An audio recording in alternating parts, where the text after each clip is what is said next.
Look around you. Most people aren't living, they're just surviving. And survival without direction is misery disguised as normal life.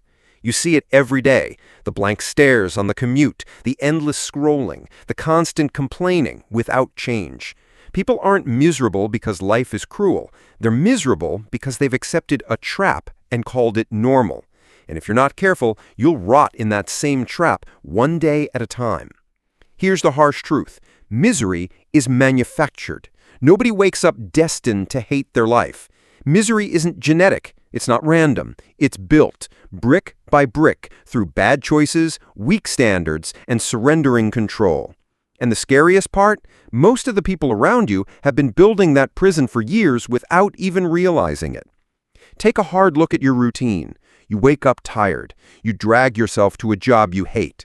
You numb yourself with distractions at night. Then you do it all again tomorrow. Where's the joy? Where's the fire? Where's the point? Deep down, you know it's not there. But you stay because misery feels safer than risk. Here's a shocking truth. Comfort is killing you. Not instantly, slowly, like poison drip-fed into your veins. Comfort keeps you in dead-end relationships. Comfort keeps you in jobs that drain you. Comfort keeps you surrounded by friends who don't push you. And the longer you stay, the more you shrink. You start lowering the bar, convincing yourself this is all life has to offer. That's not stability, it's a slow death.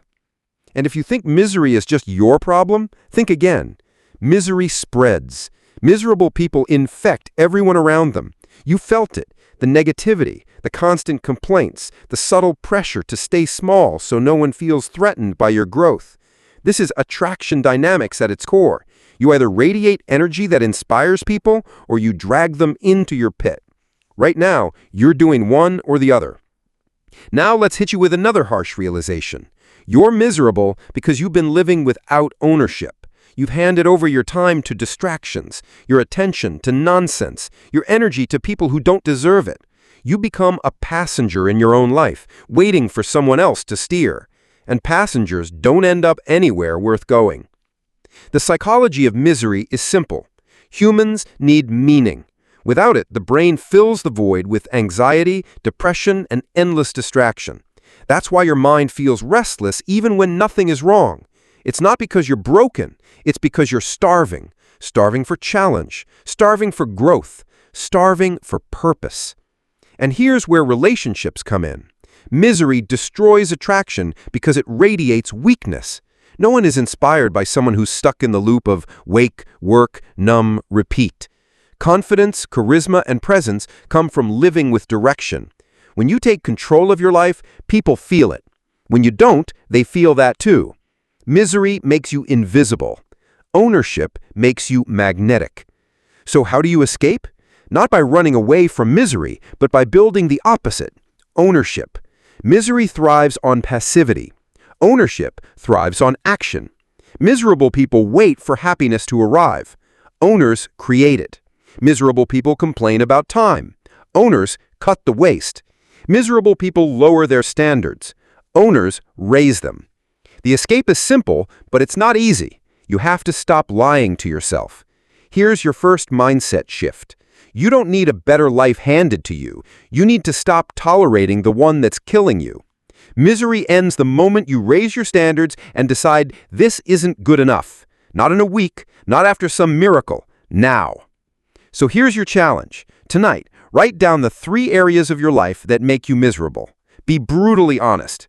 Maybe it's your health. Maybe it's your job. Maybe it's your relationship. Whatever it is, admit it. Stop dressing it up as normal stress or that's just life. Call it what it is, misery. And tomorrow, take one action to break the loop. Not 10, not 20, 1. Because here's the truth. Escaping misery doesn't happen in a single leap. It happens in daily cuts. One action, one standard, one decision at a time. And the more cuts you make, the faster the trap falls apart. Most people will stay miserable because they never admit they're trapped, but you don't have to. Escaping is easier than you think, but only if you stop waiting and start cutting. Misery is addictive. That's why most people never leave it. Think about it. Misery gives you excuses. Misery gives you a tribe of complainers to belong to. Misery lets you hide from risk because you can always say, "I'm struggling right now." It feels safer to stay miserable than to face the possibility of failure. But here's the harsh truth. Misery feels safe because it's familiar, not because it's good for you. The human brain is wired to cling to familiarity, even when it's toxic. That's why people stay in relationships that destroy them. That's why they stay in jobs they hate. That's why they repeat the same destructive patterns year after year. The misery is predictable, and predictable feels less terrifying than the unknown. This is the trap. You confuse survival with living. You think, "At least I'm not failing worse." But in reality, you're failing slowly, rotting from the inside out. That's not safety, that's surrender. Now let's go deeper into the psychology. Misery thrives on avoidance. Every time you avoid hard decisions, you strengthen the trap. Every time you numb your mind instead of facing your truth, you reinforce it. That's why you feel restless even when you're doing nothing. Your brain knows you're avoiding. Avoidance is stress disguised as relaxation. And here's something most people never admit. Misery becomes part of your identity. You start calling yourself anxious, stressed, burnt out, unlucky. You wear misery like a name tag. And once you identify with it, you stop trying to escape. After all, how can you fight something you think you are? This bleeds into attraction dynamics in ways you don't even notice. Misery makes you heavy, not physically, but energetically. You drag the room down without saying a word. People feel your lack of spark, your lack of purpose, your lack of fire. And attraction is not built on pity, it's built on presence. Nobody is drawn to someone who radiates, "Life is too much for me." They're drawn to the one who radiates, "I can handle life." That's the real polarity. Here's the shocking truth. Misery is selfish. When you're stuck in it, you become consumed by yourself, your fears, your pain, your excuses. You can't be present for others. You can't give. You can't lead. You're too busy wallowing in your own story. And people feel that.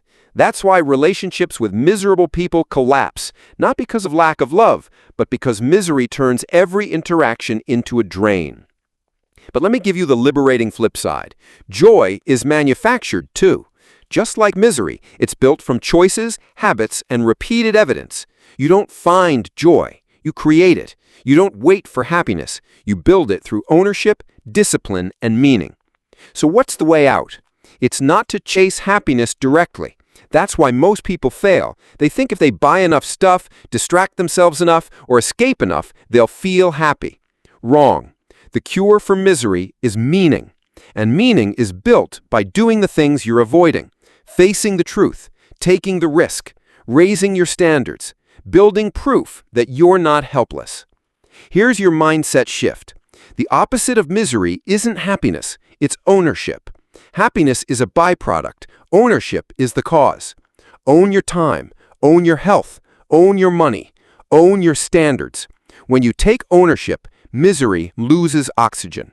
And let's be real. Escaping misery doesn't require you to flip your whole life in one day. You just need to start breaking patterns. One decision at a time. Stop hanging out with the complainers. Stop spending hours drowning in distractions. Stop calling your misery normal. The first cut is the hardest, but it's also the most powerful. So here's your challenge. For the next 7 days, every time you catch yourself complaining, stop and ask, what am I avoiding right now? Then attack that thing. Make the call. Have the conversation. Start the task. Because misery feeds on avoidance. And the moment you cut its food supply, it starts to die. The truth is simple. Most people are miserable because they cling to the trap that's killing them. But you don't have to. You can break free faster than you think if you're willing to stop protecting your misery and start protecting your future. If you die miserable, it won't be because you didn't know better. It will be because you refused to act.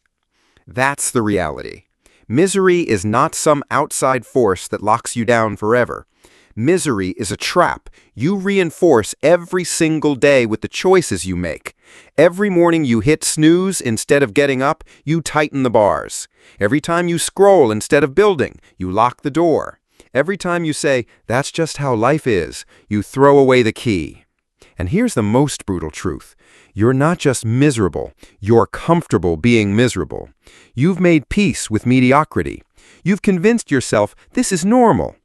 And the longer you accept that, the harder it becomes to imagine something different. That's why most people never escape. They stop believing escape is possible. But let me tell you this, the trap isn't steel, it's paper. It only feels unbreakable because you haven't tested it.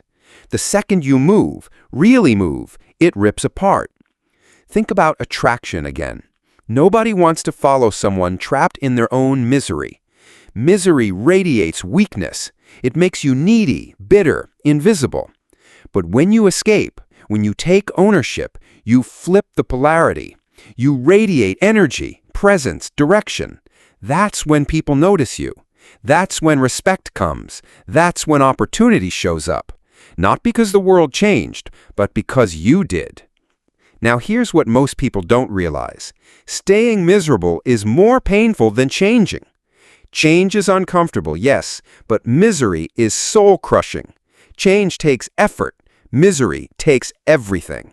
You think you're avoiding pain by staying where you are, but you're not. You're choosing the slowest, most suffocating kind of pain there is. So here's the mindset shift. Don't ask, "What if I fail?" Ask, "What if I stay?" Because staying is the real nightmare. Staying is years wasted. Staying is regret that rots your bones. Staying is waking up one day realizing you spent your one life living someone else's script. Here's your challenge, and this time it's not optional. Pick one standard in your life that you will no longer tolerate. Just one. Maybe it's your health. Maybe it's your finances. Maybe it's the dead relationship you've been clinging to. Whatever it is, draw the line today. Decide, this ends here. Then take one action that proves you mean it. Cancel the subscription. Walk away from the toxic friend. Wake up an hour earlier. Prove to yourself you can still fight. Do it once and you'll feel the shift. Do it daily and you'll tear down the trap. That's how you escape. Not by waiting for motivation, not by hoping for luck, but by cutting misery out of your life one disciplined action at a time. Because here's the last slap of truth. Most people will die miserable because they never decided not to. That's it. Not lack of opportunity, not bad luck, just refusal. And if you don't want that to be your story, then you need to stop waiting for the perfect moment and start carving your way out right now. Most people are miserable. You don't have to be. Escaping the trap is easier than you think if you're finally willing to take the first step. Now, prove it.